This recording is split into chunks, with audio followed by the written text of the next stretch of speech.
Can I ask you a question here? Yes, ma'am. What was it like being on lockdown? They just lifted it. What's your name and where are you from? My name's Nicholas Petra. I go to YSU and I'm a freshman. It was so scary. You never know nowadays because all these mass shootings, and we heard that there was a guy with a gun on campus. As you can see, there are 2 water main breaks, and they are trying to fix those now. They believe they're from aging pipes, and they tell us those 70 water customers should have their water back on. They are hoping within the next half hour. It was here in the gymnasium at Paul C. Bunn where a mother alleges her child was involved in an altercation with one of those coaches during the after-school program. Now, the Youngstown City Schools did investigate, but they say there was no finding of any wrongdoing. However, they did ask that that coach be removed. This technology can be used to weed out suspicious packages and other bomb threats. Some of the people I talked to say when they think of the Cleveland Indians, they think of Chief Wahoo. And while the new logo may solve one issue, some fans think it's confusing. Ultimately the best case scenario. GM employee Tom Davis and his wife Tiffany have spent years making their house a home.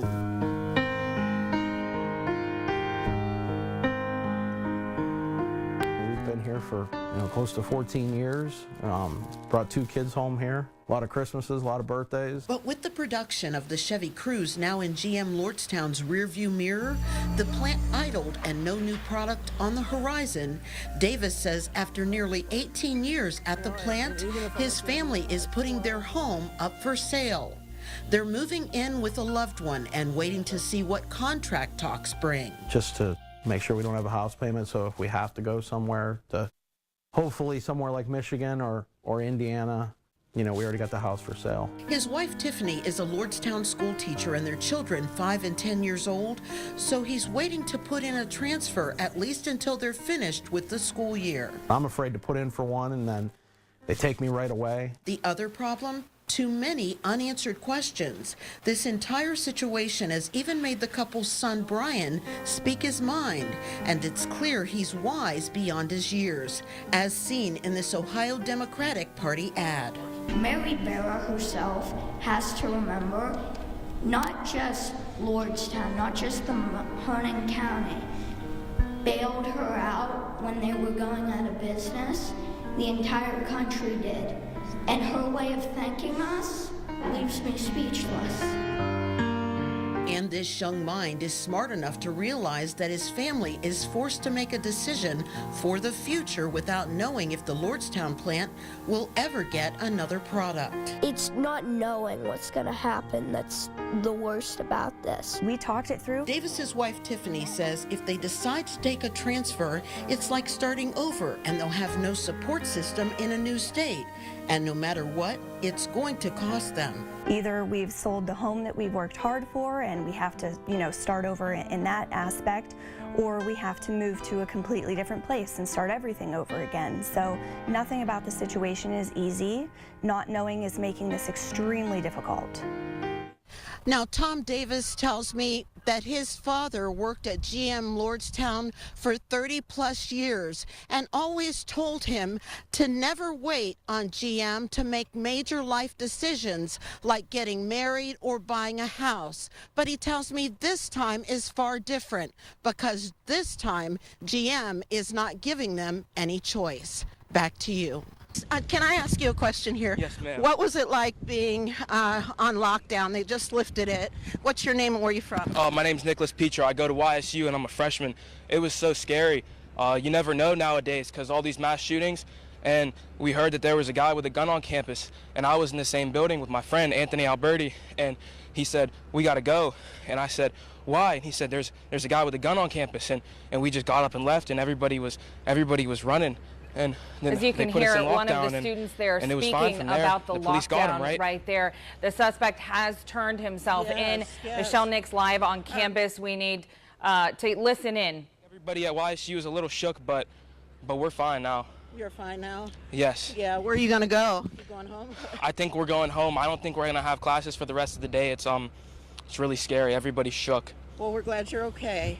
Thanks for talking to me. Oh, thank you too so much. Have Take a good care. one. Well, as you can hear from that student, I mean, obviously they were getting very little information because of this lockdown situation, and they're just thankful that they can go home for now. All these students just relieved. The suspect, what we're hearing now is that the suspect has turned himself in. Again, the suspect that reportedly may have had a gun, or at least the threat of a gun, has turned himself in. The lockdown has been lifted here on the YSU campus. I'm sure we will be hearing more in a briefing later on today. Good evening. The halls of justice here in Mahoning County were roped off as a crime scene this morning after Robert Seaman jumped to his death. This just 1 week before his trial was set to begin. And I want to warn you that the video you're about to see may be disturbing. This video captures the final seconds of defendant Robert Seaman's life. He leaves Judge Maureen Sweeney's courtroom after a status conference. At the order of the court, he's dressed in civilian clothing, no handcuffs, only a leg restraint, and escorted by 2 deputies. But in a split second, he makes his move, jumps over the 4th floor balcony, falling to his death. A witness says you could hear one of the deputies yell, "Don't." Joe Gorman, a reporter with our print partner, The Vindicator, witnessed the commotion, saying people were screaming and crying. And I heard somebody shout. I looked across from me and I saw a deputy at the railing on the 4th floor, and I saw a big white object falling through the air. And then I screamed because it was freaky. Seaman's attorney, Tom Zena, rushed to the 1st floor rotunda to see if there were any signs of life. I got down there right after and I tried to take a pulse, and there was a little faint one, but then it faded out. Seaman, who was facing the death penalty if convicted of killing 10-year-old Corinne Gump and her grandparents in a house fire 2 years ago, was also expected to be transported to Portage County today, where his trial would begin next week. But his attorney says he was not suicidal. Never, no. He worked on his case with us.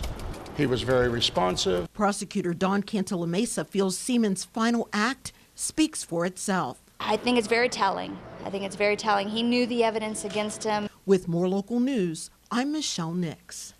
Frank Elling of the Idora area has been shot at twice and been jumped by a group of teens, but it hasn't scared off this neighborhood warrior. I don't take threats well. Instead, Elling fought back, arming himself with a camera. Ever since, he's been determined to stop the opioid and heroin drug deals, overdoses, and break-ins by using his watchful eye to spook the bad guys who sometimes can allegedly be spotted in this drugstore parking lot. This is where the buyers of all types of drugs and prostitution want to come. One day, through his camera lens, the opioid epidemic really came into focus and was as real as it gets. A woman lies overdosing on the pavement, an empty pill bottle nearby. And Elling says, sadly, this wasn't the first time. One guy goes in the store, he comes back out, they had shot up, and both of them are sitting in the car, just, you can see it. I mean, they're zoned out. These images are what Elling wants to delete from his hard drive and the community's image. Now he's calling on local churches to team up by forming 24/7 community patrols. It takes not a police state, but a citizen state. Churches need to put people to work until it's done. Jeff Solik, the commander of the Mahoning Valley Drug Task Force, agrees, saying no one knows a neighborhood better than those who live in it. But understand, cleaning up the streets won't happen overnight. Society in general, they like immediate results, and we can't do these large, complex investigations like you just saw in Columbiana County. They have over 100 defendants.